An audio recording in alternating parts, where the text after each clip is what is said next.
The Republican race for the presidential nomination looking more like a game of chess between Ted Cruz and Donald Trump. Cruz is playing the long game, looking to states where the delegate rules and demographics tilt in his favor. So instead of focusing on New York, where the polls show him far behind Donald Trump, Cruz is looking ahead to states out west and courting voters and power brokers there.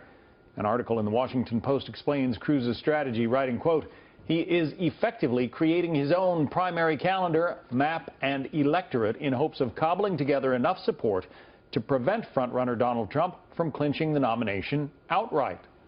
Let's bring in radio host and Fox News contributor Leslie Marshall and syndicated radio host for Compass Media Network, Lars Larson. Lars, you heard the proposal there in that Washington Post piece, the way it was outlined. Can it work?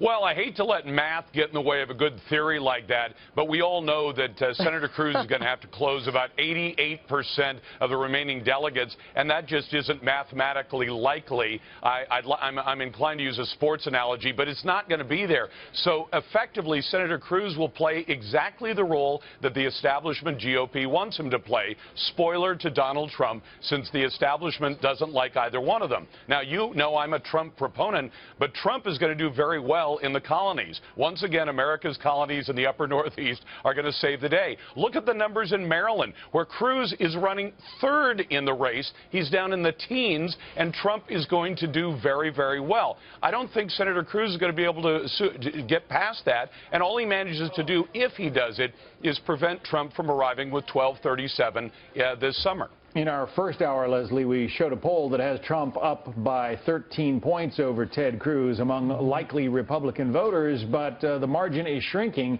He's dropped about 7 points over the last month. Can he pull off, that is, can Donald Trump's campaign pull off the 1,237 delegates they're going to need to win the nomination?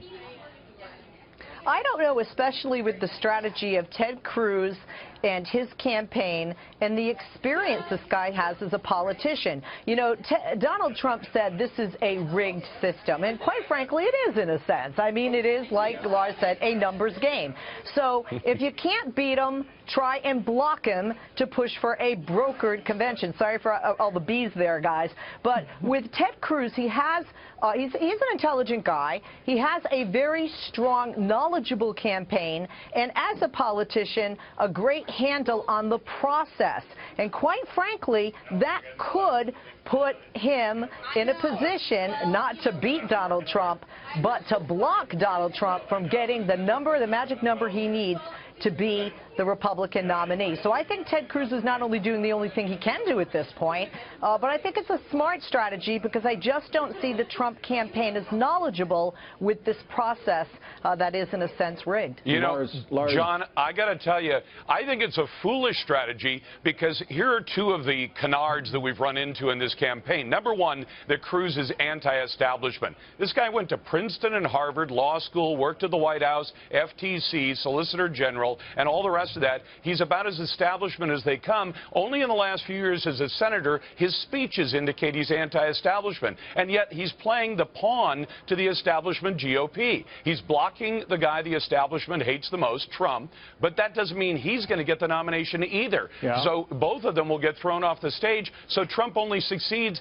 in helping the establishment that he supposedly opposes. Trump obviously is expected to do well in New York, his home state. Here's what that Washington Post article goes on to say about Cruz's hopes to use another large state to block him. The Cruz campaign believes it can energize a Republican base in a state, California, that hasn't had a leading voice in the GOP presidential primary in decades. What about that, Leslie? Can California do for Ted Cruz what Donald Trump expects to do with New York?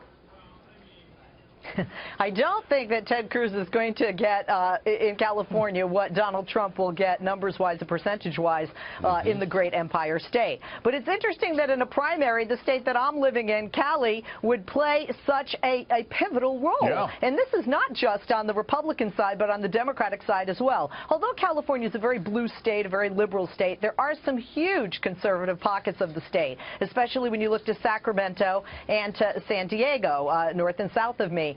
And, you know, Ted Cruz does can have some gain there, but Republicans in this state tend to be more moderate, and I feel not just with the numbers in the polls, but just in the people I talk to here that are Republicans, they're more apt to go for a Trump than a Ted Cruz, especially, because he's definitely more conservative with the evangelical base. You don't have as large an evangelical community base in the Republican Party here in California. One of Donald Trump's top political operatives in D.C., Lars, maybe you've spoken to him, Ed Brookover, says that he sees his guy gliding to the nomination. Listen to this.